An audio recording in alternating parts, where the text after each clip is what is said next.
నమస్తే ఫ్రెండ్స్, నా ఛానల్ని సబ్స్క్రైబ్ చేయండి, లైక్ చేయండి, షేర్ చేయండి. నాకు న్యాయం జరిగేంత వరకు సపోర్ట్ చేయండి. పొద్దున్నే పోర్టల్లో ఆర్డర్ తీసుకున్నాను, చూడండి.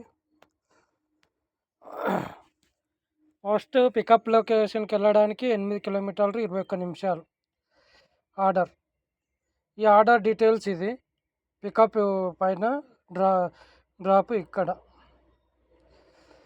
పికప్ నుండి డ్రాప్కి వెళ్ళడానికి 40 కిలోమీటర్లు, 1 గంట 3 నిమిషాలు టైం పడుతుంది.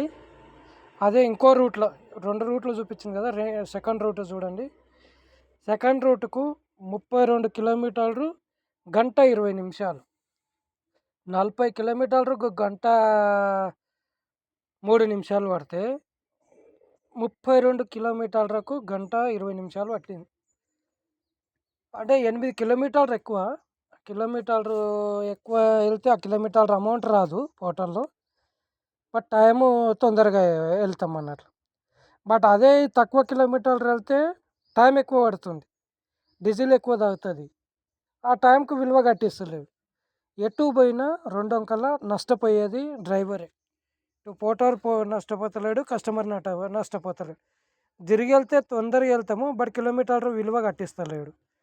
తిరిగి వెళ్ళకుండా ఈ రూట్లో వెళ్తే తక్కువ కిలోమీటర్లు వస్తుంది, బట్ టైం తగ్గిపోతుంది, టైం విలువ కట్టిస్తలేడు. ఈ విధంగా డ్రైవర్ నష్టపోతున్నాడు. ఆ నష్టాన్ని పూరించాలి. ఇక ట్రిప్ ఎండ్ చేసిన తర్వాత వచ్చిన అమౌంట్ ఇది. దానికి ఏ విధంగా క్యాలిక్యులేట్ చేసిస్తారో చూడాలి. మరి ఎక్కడ తిరిగి డ్రైవరు పికప్కి వెళ్ళడానికి 8 కిలోమీటర్లు, దానికి టైం వేస్ట్ అవుతుంది, డీజిల్ వేస్ట్ అవుతుంది, దానికి విలువ కట్టిస్తలేడు. తర్వాత అమౌంట్ ఇది పికప్ డ్రాప్ అదే అడ్రస్ది.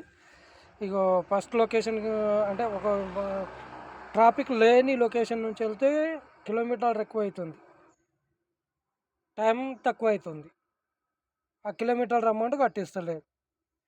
అదే సెకండ్ ట్రాఫిక్ ఉన్న ఏరియా వెళ్తేనేమో కిలోమీటరు తక్కువ ఉంది, టైం ఎక్కువ పడుతుంది. ఆ టైం ఎక్కువ పడుతున్నప్పుడు డీజిల్ ఇంజన్ ఆన్లోనే ఉంటుంది కదా, డీజిల్ తాగుతుంది. అటైనా ఇటైనా 100% అదే డీజిల్ తాగుతుంది. దాని విలువ కట్టిస్తలేరు. టైము విలువ కట్టిస్తలేడు, పికప్కి వెళ్ళే కిలోమీటర్ల విలువ కట్టిస్తలేడు, ఎక్కువ కిలోమీటర్ల విలువ కట్టిస్తలేడు. దాంతోపాటు 90 నిమిషాలు ఫ్రీ అంట, ఆ విలువ కూడా మనకు కట్టిస్తలేడు. కేవలము పికప్ డ్రాప్ వెళ్ళడానికి ఎంత ఉందో అది మాత్రమే విలువ కట్టిస్తున్నాడు. మిగతా పికప్ పాయింట్ది విలువ కట్టిస్తలేడు, తర్వాత వెయిటింగ్ టైంది విలువ కట్టిస్తలేడు, చలానా విలువ కట్టిస్తలేడు, ఎక్స్ట్రా కిలోమీటర్ విలువ కట్టిస్తలేడు. ఇన్ని నష్టపోతున్నాం మనం పోర్టల్లో. ఇంత నష్టపోతే మనం ఏం సంపాదిస్తాం, ఏం బాగుపడతాం చెప్పండి. 90 నిమిషాల ఫ్రీ టైం కూడా లోడింగ్ అన్లోడింగ్ ఫ్రీ టైం కూడా విలువ కట్టిస్తారు. ఇది పోర్టల్లో జరుగుతున్న పరిస్థితులు. అదేవిధంగా పోర్టల్లో నేను జాయిన్ అయినప్పటి నుంచి ఇప్పటి వరకు ఈఎంఐలు పెండింగ్ పడిపోయినాయి, అప్పులు పెరిగిపోయినాయి. ఎందుకంటే బండి మెయింటెనెన్స్ వస్తే వేరే వాళ్ళతో అప్పు తేవాల్సి వస్తుంది, అప్పులు పెరిగిపోతున్నాయి, వాటికి ఇంట్రెస్ట్ పెరుగుతుంది. ఈఎంఐలు పెండింగ్ పడ్డాయి, అవి కూడా క్లియర్ చేయడానికి అంత ఎక్స్ట్రా ఇవ్వాల్సి వస్తుంది. అది ఇన్సూరెన్స్ కట్టలేదు, దానికి కూడా 20,000 వేరే వాళ్ళతో అప్పు చేసి కట్టిన. ఫిట్నెస్ పర్మిట్ అవి చేపించడానికి కూడా 10,000 ఖర్చు అయింది, అది కూడా వేరే వాళ్ళతో అప్పు తెచ్చి కట్టిన. ఎందుకంటే పోర్టల్లో సంపాదన అంత దారుణంగా ఉంది. వెహికల్ తెచ్చింది అప్పులు కట్టుకోవడానికి, నా సంసారాన్ని బాగుపరచడానికి వెహికల్ తెచ్చిన. వెహికల్ వల్ల నేను నా కుటుంబంలో కష్టపడే యజమానికి ఆదాయం తక్కువ ఉంటే కుటుంబం ఎలా బాగుపడుతుంది? యజమాని అప్పులు తెస్తే ఇంకెట్లా బాగుపడుతుంది చెప్పండి. అప్పులు తీరవాలి, వాహనం ద్వారా కానీ ఇంకేదన్నా సోర్స్ ద్వారా అప్పులు తీరవాలి. దానికి ముఖ్య కారణము పోర్టరు. ఎలా అంటే వాళ్ళు ఇచ్చే రేట్లు అంత దారుణంగా ఉంది, వాళ్ళు ఇచ్చే ట్రిప్పుకు వేస్ట్ చేసే టైము, వేస్ట్ అయ్యే కిలోమీటర్లు అంత దారుణంగా ఉంది. వేస్ట్ అయ్యే మనీ, టైము,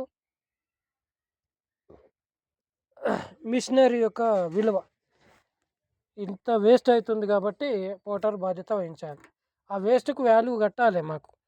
అది మా కోసం చేస్తలేదు. కస్టమర్ సర్వీస్ కోసం చేస్తాం. కస్టమరు భరించాలి. ఆ వేస్టింగ్ టైము పౌడర్ గానీ, కస్టమర్ గానీ భరించాలి. మేము భరిస్తే అప్పుల పాలవుతున్నాం ఆల్రెడీ. అందుకని ఈ వీడియో పెట్టడం జరిగింది. ఏదన్నా తప్పుగా మాట్లాడుంటే క్షమించండి.